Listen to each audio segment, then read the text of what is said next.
Одно из ведущих туркменских предприятий, член Союза промышленников и предпринимателей Туркменистана, стала первой компанией в стране, которая начала экспортировать гипсокартон в Грузию. Этот шаг знаменует собой расширение географии экспорта для предприятия, основанного в 2015 году. Предприятие, которое первым в Туркменистане наладило производство подвесных потолков и профильных систем, недавно открыло новый завод в Лебапском вилаяте. Его расположение у подножия горы Кайтендак выбрано не случайно, так как именно здесь находится карьер с высококачественным гипсом. Новый завод занимает территорию в 30 гектаров, а производственный цех – 20 тысяч квадратных метров. Его годовая мощность составляет 4 миллиона квадратных метров гипсокартона, 50 тысяч тонн сухих смесей и 60 тысяч тонн строительного гипса. Помимо этого, предприятие производит 7 тысяч тонн металлических оцинкованных профилей и арматуры в год. В производстве используются импортные компоненты – картон из Российской Федерации, а химические смеси из Китая и Европы. На заводе есть собственная лаборатория, оснащенная оборудованием из Турции и Китая. Здесь каждый день проводятся испытания на устойчивость продукции к влажности и сухости. Новые изделия проходят тестирование в течение 1,5 месяцев и только после успешного завершения испытаний отправляются на внутренние и затем на экспортные рынки. На заводе работает более 350 сотрудников,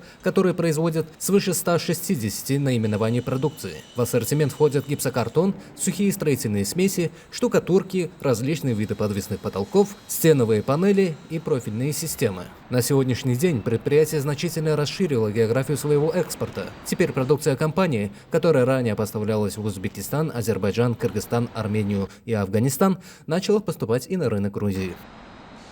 На сегодняшний день в хозяйственном обществе Акбулут насчитывается более 150 видов продукции, и большинство из них имеют огромный спрос на мировом рынке. Почему зарубежные партнеры выбирают именно наш продукт? В первую очередь для нас очень важно качество продукта. Наша цель – производить и реализовывать высококачественную продукцию на зарубежном рынке, и чтобы Акбулут узнавали в первую очередь как качество и стабильность. Хотим выразить огромную благодарность нашему глубоко уважаемому национальному лидеру, герою Аркадагу, и нашему президенту Аркадалы герою Сердару за проявленное доверие и поддержку.